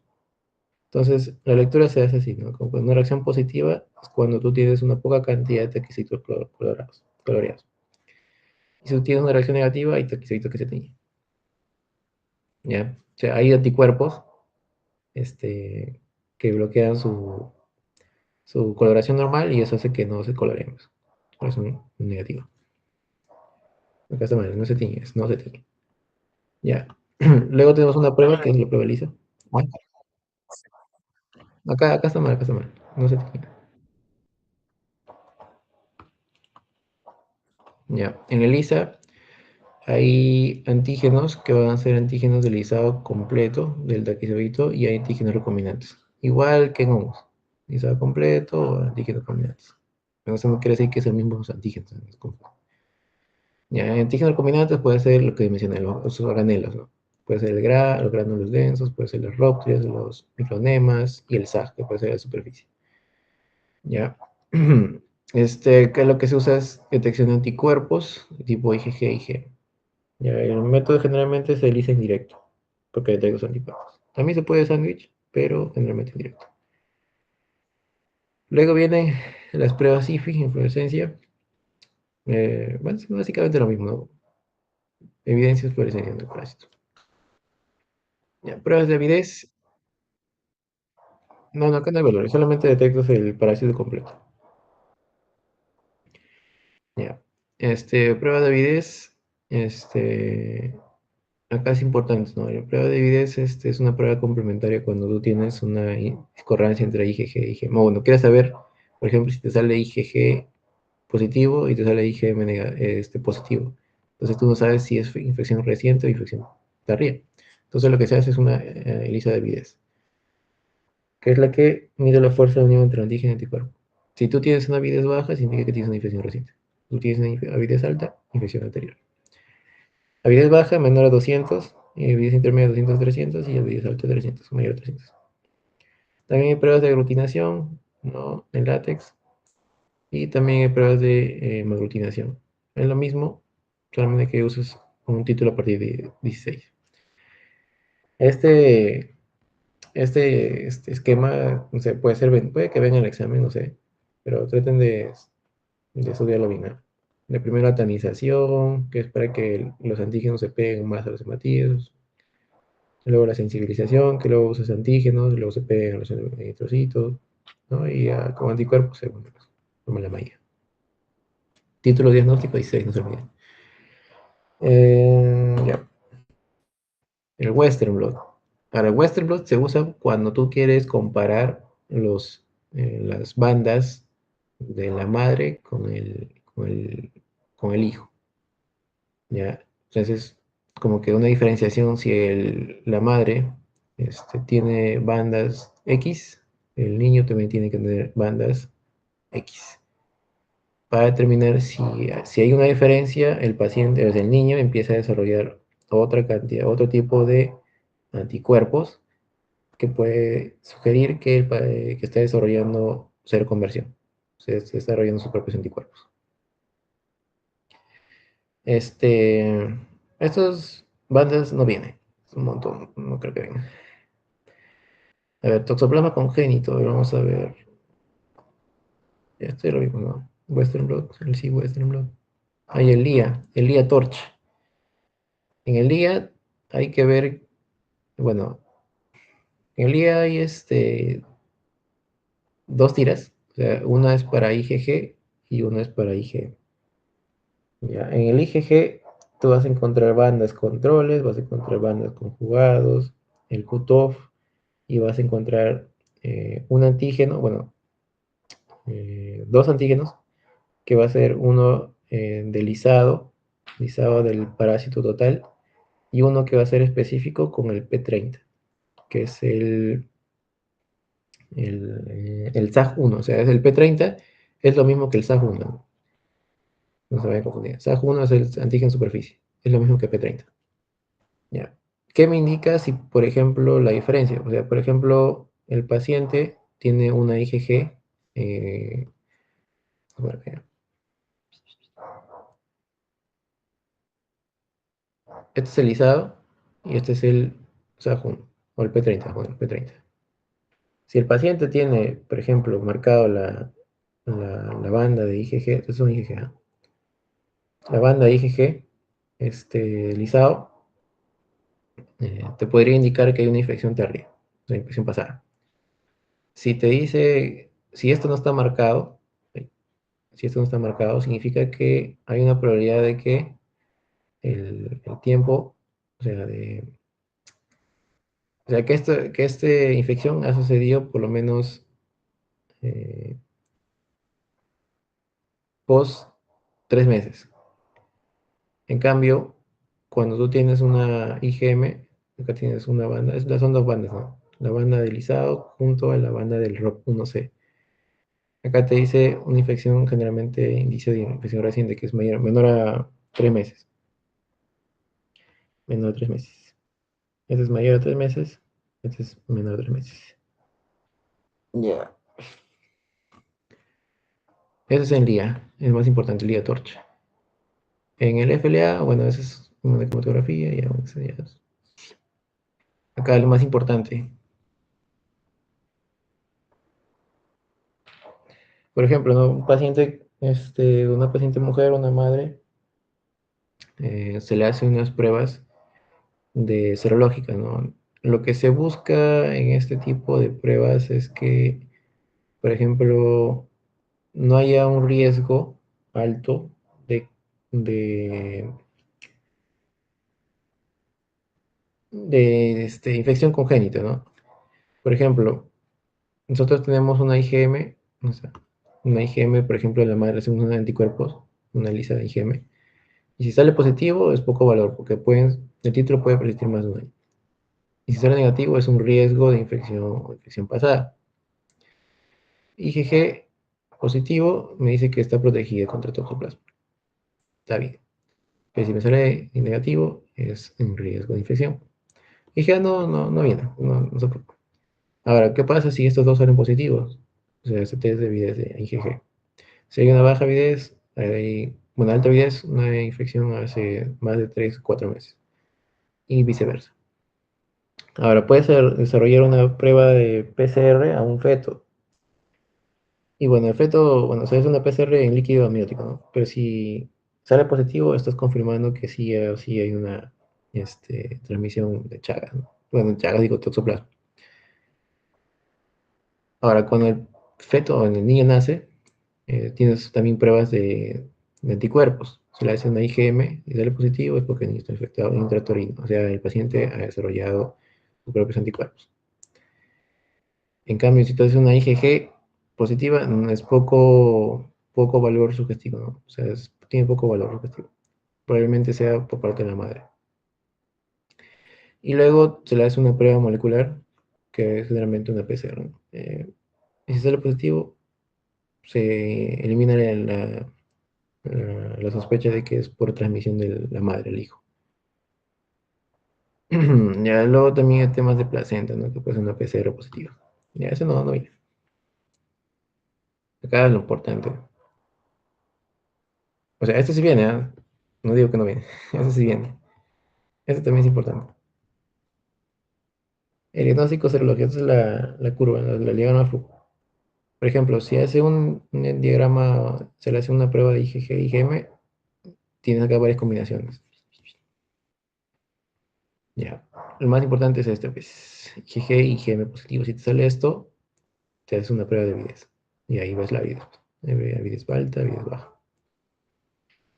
Y las combinaciones son estas, ¿no? IgG negativa como IgM positiva, sospecha de infección aguda. IgG negativa, bueno, es infección, sin infección. IgG positiva, IgM negativa, infección de más de un año. O 3 o 4 meses, según esa tablita de acá. Ya. ¿Algo más? ¿Preguntas? ¿Qué es esto? Ah, ya, ¿algo más? ¿Preguntas? Tengo diagnóstico de alergias. Así lo tenía.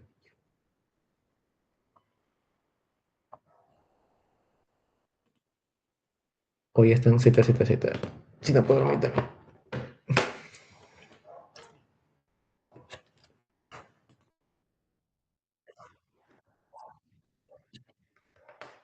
Vamos con enfermedades antiinmunes entonces.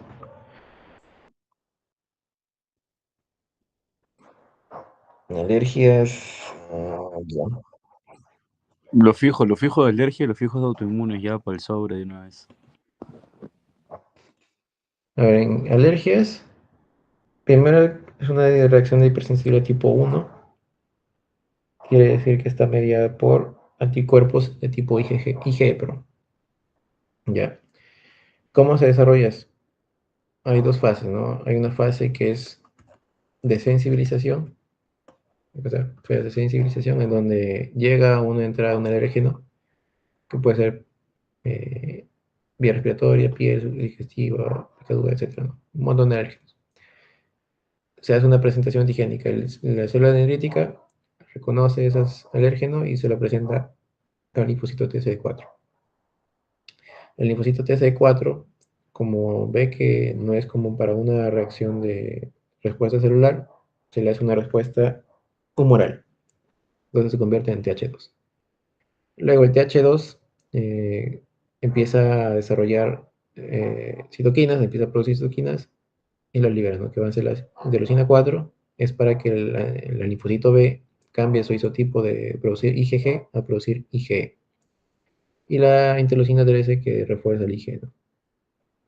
Y el interleucina 5 refuerza la activación de eosinófilos. Pero generalmente es interleucina 4 e interleucina 13. Ahora, entonces ya el linfocito manda esas señales y el linfocito B empieza a producir sus IgE específicas. Ya, entonces esas IgE van a viajar y se van a unir a un receptor que va a estar tanto en mastocito como en el basófilo. Este receptor es el llamado el receptor FcRI. O sea, FcRI.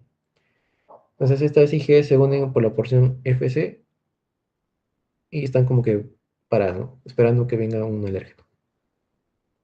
Ya. Entonces en el segundo contacto, una reacción alérgica, cuando se reexposiciona el mismo alérgeno y empieza a formarse el crosslink. O sea, el antígeno se empieza a llenar de puros, todas las uniones FAB posibles.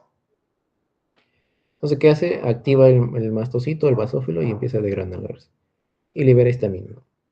La histamina, ¿qué hace? Vasodilata, aumenta la permeabilidad, edema, prurito, todo lo que tú veas, las reacciones alérgicas. Todo esto genera, ¿no? Los estornudos, los ojos llorosos, la picazón, etc. Ya, de esto, lo más importante es la histamina, o sea, o sea, tiene medidores de forma inmediata y hay medidores insintetizados, o sea, de forma más prolongada, que son los leucotrienos, que son más peligrosos. Estos de acá son más peligrosos, porque generan las broncoconstricciones, eh, que hace que se obstruya el paso del oxígeno a los bronquios. A ver. ¿Qué más? Diagnóstico, vamos al diagnóstico. El diagnóstico encuentras tanto pruebas in vivo, o sea, con la piel del paciente, y hay pruebas in vitro, ¿ya? En las pruebas in vivo encuentras una de ellas, la prueba de provocación. La prueba de provocación solamente es exponer un alérgeno y con la finalidad de que demostrar que verdaderamente el paciente tiene alergia. Entonces lo que se hace es administrarse alérgenos en condiciones controladas y bueno, ¿no? ¿Cómo se dice? Solamente es por personal capacitado y tiene un consentimiento informado. Eso no se lo preguntan. El prick test es importante, acá es la prueba cutánea, ¿no? El prick test. En el prick test solamente evalúas IgE funcional contra el alérgeno. No buscas demostrar alergia, solamente evalúas si hay una una respuesta del mastocito con una IgE funcional, o sea, contra un alérgeno. Esta prueba es rápida, 15 minutos, y tiene controles, ¿no? Control negativo, que va a ser el solución salina, y control positivo, que es la histamina, ¿no? Entonces, para demostrar que verdaderamente, o sea, tienes una reacción de alergia por un control positivo, se debe formar una pápula, ¿no? ¿Qué más? Tienes pruebas in vitro. Bueno, acá se le aplica, ¿no? Puede ser en el brazo, puede ser en la espalda, se le aplica diferentes alérgenos y con una lanceta, ¿no? Con una lanceta y luego esperas un tiempo y ves si se forman pápulas. Si le forma mayor a 3 milímetros, que control negativo, o sea, solución salina, ya, significa que estás positivo, ¿no? Es para un alérgeno específico. Pruebas in vitro, se usa el IgE total, quiere decir que solamente mides la cantidad producida de IgE, o sea, si tu clínico tiene sospecha de que, por ejemplo, tienes alergia a algo, se hace un dosaje de IgE total para, para saber si tienes alergia, pues, a algo. O de repente tienes una infección parasitaria, no sé, por detrás. Entonces lo que se hace es una UNRIS, ¿no? Una IgE total, pero no tiene la finalidad de distinguir alérgenos. La prueba de RIS también es una ELISA de captura de IgE, así que no se confundan. La prueba RAST, acá sí busca IgE específica. En las pruebas RAST, se usan anticuerpos, bueno, se usan antígenos que reaccionan con anticuerpos específicos de tipo IgE para un alérgeno en específico. ¿Ya? Ahora, según la cantidad de concentración, vemos que una sensibilización muy alta a partir del 3.5 KU por litro. Ahora, hay pruebas en donde ya no buscas el alérgeno específico, sino buscas la molécula específica de ese alérgeno, que son las pruebas de CRD, que son el diagnóstico resuelto por componentes. Acá lo que haces es solamente evitar las reacciones cruzadas. Generalmente estas pruebas no se usan en la vida real, en la práctica, pero son pruebas, ¿no? Son pruebas que se mencionan en teoría. Recuerden que son para proteínas específicas de la alergia. Y bueno, el IA, acá el IA sí es importante saber. Esto viene en práctica, más probable. En el IA te va a pedir dibujar esto, mira, te va a dar 2, 3, 4, 5 espacios. Tú tienes que dibujar el IA. Tú tienes que colocar acá tu antígeno, que puede ser un alérgeno cualquiera. O sea, no necesariamente estos dos, ¿sabes? O sea, vamos a tomar una parte, ¿no? Que es esta acá. Ese es el control negativo. ¿Ya? Es como que algo sale negativo. Ya. Luego vas a agregar, vas a dibujar tu anticuerpo del paciente. Es un anticuerpo IgE específico contra el alérgeno X, ¿no? El alérgeno X, entre paréntesis, humano. Luego vas a agregar un conjugado, un anticuerpo, mejor dicho, un anticuerpo con su conjugado. ¿Ya? Este anticuerpo es un anti-IgE humano conjugado con biotina, ¿ya? Con biotina. Luego vas a agregar el sustrato. No, el sustrato no, el otro conjugado que va a ser la estreptavidina unidad a peroxidasa. La estreptavidina tienes que dibujar unido a la biotina. O sea, esta es la biotina y esta es la tetrabiina, ¿ya? Tienes que dibujar unidos, pegados. No la dibujes pegados al anticuerpo, no, a la biotina. Y empieza a pegar la biotina. ¿Ya? Y esto está acá, pues obviamente unido a su fosfatasa. Luego agregas el sustrato, ahora sí el sustrato, que es el BCIP-NBT. El BCIP-NBT lo vas a dibujar así, ¿no? En todos lados, y empiezas a dar una reacción. Ahí es donde termina tu reacción del LIA de anticuerpo específico de biotina, celtabina. Eso tienes que dibujar, eso sí, tienes que saberlo, sí o sí. Es muy probable que venga eso, muy probable. ¿Qué más? Ya, nada más. Ah, mira, acá está dibujado. Ya veo. Eh, Inmunodeficiencias. Bueno, ya acá ya con fe nomás si no viene algo. Hay inmunodeficiencias combinadas, inmunodeficiencias predominantemente anticuerpos, inmunodeficiencias ligadas a órganos, o sea, combinadas con órganos, inmunodeficiencias por autoinflamación, por este, funcionales, hay varias, un montón. Bueno, esa ya depende de ti, esa es más clínica, Pruebas. No sé si venga, aprendan acá dos, tres preguntas nomás. Pero más importante es, ¿dónde está? No lo tengo. Es pruebas de, vamos a buscar acá. Está, autoinmunes. Eh, autoinmunes. Acá estás.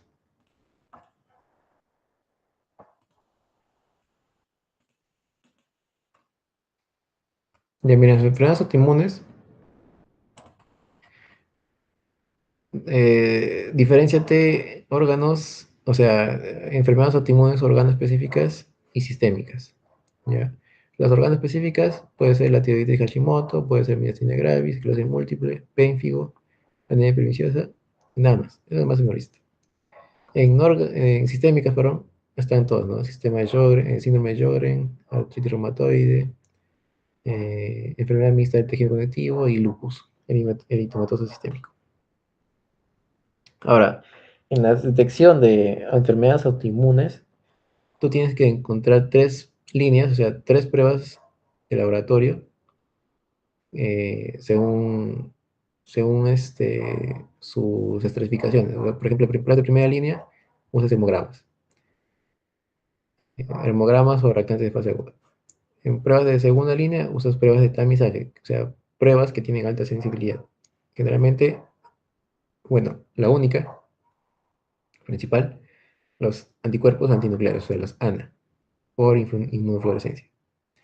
Y luego haces tus pruebas confirmatorias, ¿no? Que son el ELISA, Immunoblot, CELIA, y ese es múltiplex, que tienen alta especificidad. Ya. El lupus, vamos a ver del lupus, la enfermedad del lupus por la de la mariposa, ¿no? Generalmente es una proporción 9:1, quiere decir que 9 mujeres tienen más probabilidad de desarrollar lupus, 9 de cada 10. Afecta principalmente a las mujeres, en proporción de 9 mujeres, 1 en hombres. Es una enfermedad inflamatoria. Su diagnóstico se demora aproximadamente 6 años. Y bueno, acá está el laboratorio, ¿no? Ya vimos que las pruebas principales, o sea, líneas de evaluación general, son las pruebas hematológicas y reactantes fase aguda. También se puede hacer pruebas de evaluación renal para casos de lupus, ¿no? Proteinuria. Y también sus pruebas de evaluación inmunológica, ¿no? Son los ANA, entre otros. Vamos a ver acá. Las pruebas hematológicas. Hemograma, paciente pancitopénica. Tiene leucopenia, trombocitopenia, linfopenia, trombocitopenia, todo tiene. Tiene todas las penias. Reticulocito se le hace para ver el grado de anemia, y evaluación de hierro solamente para ver depósitos. La eritrosegmentación se le hace BCG y PCR. Acá sí hay que diferenciar con la artritis reumatoide. En la BCG y PCR de la lupus, ves una BCG notablemente elevada, pero ves una PCR normal o levemente aumentada. Recuerda que la PCR solamente tú detectas el momento exacto en ese momento. O sea, ahorita, por ejemplo, puede tener una inflamación, mi PCR está elevada. Pero digamos que en horas puede estar diferente, puede ser normal, o sea, puede estar baja, o sea, generalmente aumentada o puede estar normal. Ya, es muy inespecífico el PCR en lupus. Y también complemento. Proteinograma por electroforesis, otra prueba lógica, son pruebas generales, no son pruebas de tamizaje. Ahora sí, las pruebas de tamizaje. Anticuerpos antinucleares. ¿Qué son anticuerpos antinucleares? Son anticuerpos dirigidos contra, digamos, lugares específicos del núcleo de una célula. Acá lo vamos a ver.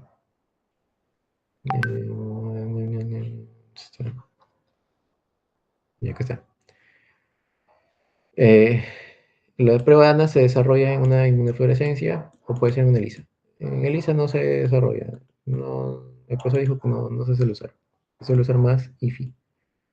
Ya, son pruebas de tamizaje. Recuerda, tamizaje, por su alta sensibilidad. ¿Por qué alta sensibilidad? Porque tiene gran cantidad de antígenos, ¿no? Se pueden detectar. El fundamento es que estos sueros se encuentran en células. Bueno, estos antígenos, perdón, son antígenos que se encuentran en las células HEP2.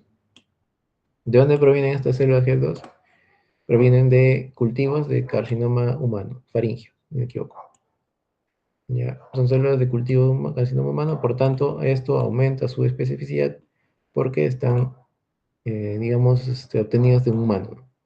O sea, la prueba IFI también es específica. Lo hace específico. Acá está. La ventaja de utilizar HEP2, o sea, la parte de las células, es porque tiene un patrón más sensible, que significa que permite encontrar diferentes patrones. Como es una célula grande, hace que puedas ver diferentes patrones a nivel de la célula. Su mayor especificidad se da por el origen humano y su mayor tamaño nuclear permite ver detalles complejos. Ya. Vamos a ver los criterios de interpretación. Vemos que un criterio mayor, acá no está. O sea, a partir de mayor a 80, tú ya puedes decir, hay una probabilidad de tener una enfermedad autoinmune. Probabilidad. Tú no puedes decir que con que tenga mayor o igual a 80 ya puedo establecer que tienes una enfermedad autoinmune. No es así. Hay una probabilidad de que tú tengas enfermedad autoinmune. Mayor o igual a 80, recuerda. Y mayor a 160 son significativos, ¿no? Son más relacionados a una enfermedad de colágeno, por ejemplo.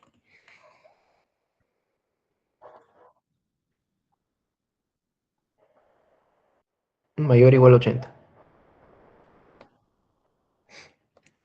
¿Ya? Bueno, acá están los criterios de Euler, que en donde acá tú tienes que tener en cuenta que con pruebas de laboratorio difícilmente se establezca un diagnóstico de enfermedad inmune, de lupus específicamente ahorita. Tienes que haber tanto, por lo menos, un criterio clínico, o sea, un paciente que venga con su manifestación clínica particular del lupus. O un paciente, por ejemplo, con su cara, o sea, su forma de mariposa, malar, o sea, que la parte del pómulo esté rojizo, ¿no? No sé si lo he visto acá. ¿Verdad? Esta parte, forma de mariposa. Entonces me acuerdo, me acuerdo más clínica. Ya.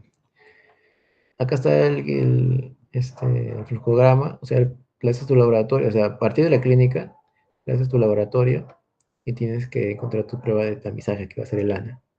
¿Ya? El ANA, si te sale positivo, haces unos anticuerpos específicos contra antígena, mejor dicho, antígena. Ya, ahí te voy a explicar qué es antígena. Si te sale negativo y síntomas remiten, o sea, que ya no hay síntomas, o sea, buscas otra enfermedad. Si síntomas persisten, repites el ANA y haces otra vez el ENA. Ya. Ahora vamos a ver, allá. Criterio de LES confirmado es mayor o igual a 4 criterios de la 0, o sea, según esto, el Euler, mayor o igual a 4. Ahora vamos a ver con los patrones ANA, vamos a ver con el ANA ya. Acá lo tengo, más importante. Ahí está. En el ANA hay patrones continuos y patrones discontinuos. ¿Qué significa? Patrones continuos significa que prácticamente, digamos, hay fluorescencia o bien en todo este, toda la célula o bien en su superficie nada más. Ya, patrón homogéneo. Patrón periférico, patrón... Ya, patrón homogéneo, patrón periférico, ya. Pues son patrones continuos, ya. Ya vamos a decirlo, ya. Patrones homogéneos y hay patrones periféricos. Es que acá lo pone diferente. Patrones solamente hay dos, continuos y continuos. La distribución sí es diferente, es diferente. Homogéneo, periférico. Ya, bueno, eso ya dependerá, pues. Yo me evalúo más en esto de acá, en este cuadro. Porque esto es antiguito, ya. Esto de acá es antiguito. Entonces hay patrones periféricos que significa que se encuentran a la superficie. Vemos que hay un verde más clarito en la parte de la superficie de la célula, por ternos. Y vamos a ver también hay patrones moteado grueso que tienes, por ejemplo, como gránulos gruesos, bastante característicos. Y patrones finos, ¿no? Que tienen, no vienen la parte negra, son los patrones finos son los que están alrededor de la parte negra. Los que están en la parte negra son nucleares. Y patrones centromerados, estos no vienen. Ya. Ahora acá lo muy importante. Entonces, cuando tú tienes sospecha de lupus, tú tienes que tener en cuenta los ADN. ADN de doble cadena, o también llamados ADN nativos. Ya, ADN nativos son patrones altamente sugestivos de lupus. Pero no tanto como los patrones discontinuos. Ya, vemos que en patrones discontinuos ya hablamos que pueden tener, digamos, patrón moteado grueso o moteado fino. Ya. Ya. Entonces, cuando tú ves este tipo de patrones, o sea, moteado grueso o fino, vas a sospechar de un antígeno, que son los antígenos ENA, antígenos nucleares extraíbles. Este significa ENA, el antígeno. Ya. No te confundas, o sea, por ejemplo, tú en la célula tú encuentras el núcleo, ¿no? En ese núcleo encuentras, o sea, pues una parte se llama tal cosa, otra parte se llama tal cosa, otra parte se llama tal cosa. Cada uno de estos nombres en conjunto se les llama ENA, ¿ya? Que son justamente esto. Pero no confundas que la prueba detecta anticuerpos anti estos antígenos. Por eso se llaman así, anti-Smith, anti-U1RNP, anti-SSA-RO, anti-SCB-LA, etc. Entonces, tú la prueba detectas anticuerpos. Recuerda, no te confundas que hasta se detectar antígenos, pero detectas anticuerpos contra estos antígenos específicos que se les llama ENA. En conjunto se les llama ENA. Ahora, en lupus, el antígeno, pregunta de examen, el antígeno más responsable o más específico de lupus, o sea, claro, el lupus, es el anti-Smith, ¿ya? El anti-Smith, ¿ya? Esta es pregunta de examen. Ya, y si hablamos de otra enfermedad, por ejemplo, el síndrome de Sjögren, vamos a hablar generalmente del RO y del LA. Estos son altamente de síndrome de Sjögren. Y ahí vas jugando, pues no, este cuadro bacán. Esta es la enfermedad de tejido conectivo, ¿no? Por ejemplo, en UNRNP, es altamente de enfermedad de tejido conectivo.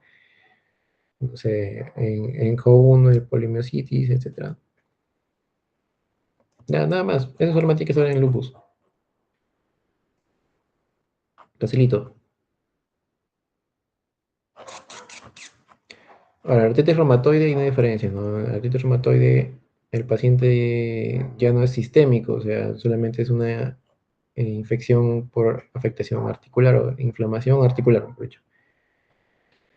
Se forma el panus y cuando se forma la artritis reumatoide establecida, se forma panus, se forma una inflamación de panus, neutrófilos, angiogénesis, todo eso, ¿no? Eso genera artritis. Ya vas a ver los estudios. Ya los primeros estudios, obviamente, evaluación general, se le hace su BCG, su PCR. ¿Ya? En cambio, a comparación del lupus, su BCG y su PCR van a estar elevadas. Las dos van a estar elevadas. Su recuento de plaquetas va a estar disminuida. Caso de LES, a ver, ¿qué más? Va a estar el PCR. En PCR siempre va a estar incrementados. ¿Qué más? Ya. Factor Matteo. Ya. Entonces lo que se hace es una prueba de tamiz, que se le hace un factor reumatoideo. El factor reumatoideo, recuerden que es un anticuerpo de tipo IgM, ya que se va contra la región FC de una inmunoglobulina. O sea, prácticamente tú tienes acá tu IgM, que es un factor reumatoideo, que va a dirigirse contra el autoanticuerpo, mejor dicho, que es de tipo IgG. Ok, entonces el IgM se va a unir a la FC de la IgG y va a permitir que exista o sea, va a detectar, ¿no?, los autoanticuerpos. ¿Qué más? Ya, el factor reumatoideo es que tiene baja sensibilidad, pero tiene una especificidad moderada. Eh, Solo sirve como para, digamos, orientar si el paciente tiene sospecha de artritis reumatoide. Luego vienen las pruebas, bueno, la prueba que es de anticuerpos anti-CCP, que ese ya es más específico, es decir, más específico. O sea, este sí te da alta sugestividad de que estás con artritis reumatoide. Recuerden que anti-CCP son, digamos, bueno, son grupos de anticuerpos que están dirigidos contra la citrulina. Recuerden que la citrulina se forma a partir de la arginina, ¿ya? Todos estos están asociados altamente al artritis reumatoide. Y luego vienen los antinucleares. Los antinucleares generalmente se usan solamente como prueba de tamizaje. Entonces, lo que tú tienes que hacer es, por ejemplo, ¿no?, si tú tienes sospecha de artritis reumatoide, para descartar otras enfermedades autoinmunes, en este caso, si tienes enfermedad autoinmune, se hace un ANA, ¿no? Pero, por ejemplo, de forma aislada, si tú haces un ANA, no te va a servir para nada, ¿no? No descartes ninguna patología. Entonces, lo que primero que tienes que hacer es tu prueba de tamizaje, que va a ser tu ANA. Y ahí ves si el paciente tiene alguna enfermedad autoinmune o tiene, por ejemplo, artritis reumatoide, ¿no? Luego aplica los demás. O sea, si no sale que tengas artritis reumatoide acá, aplica los demás. SP, directo. Ya, nada más, acá está la diferencia. Puede que venga en el examen. Se tiene que saber sí o sí.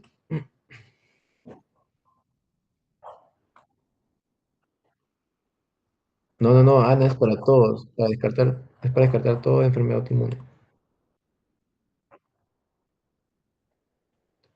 No, no, no, ANA te sirve para lupus, bastante, porque tiene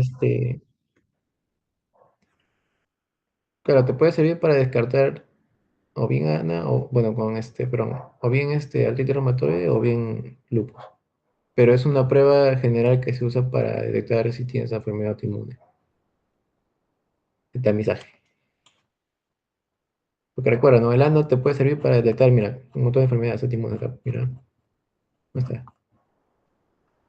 Te puede servir para detectar síndrome de Sjögren, lupus, no sé, enfermedad de tejido conectivo, te puede servir para detectar CREST, polimiositis, esclerodermia. Hay un montón acá y estos son los únicos. Pero si te das cuenta, acá está. Acá está. Si te das cuenta, hay un montón de patrones diferentes que te pueden ayudar a determinar si tienes alguna enfermedad autoinmune. Pero lo que te han enseñado son estos, son algunos de los. Pero el ANA siempre lo vas a hacer como prueba de tamizaje para detectar si tienes enfermedad autoinmune o no.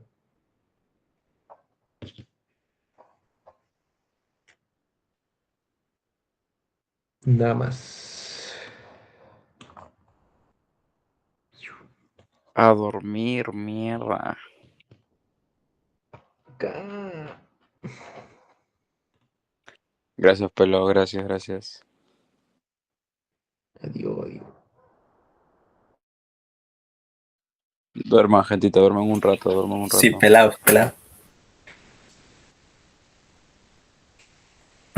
El único sí se queda seco. La última teoría viene en práctica. Sí, por si acaso. Sí, sí, bien, sí. Sí, sí, sí. Esa es la última O, clase o de... Jairo,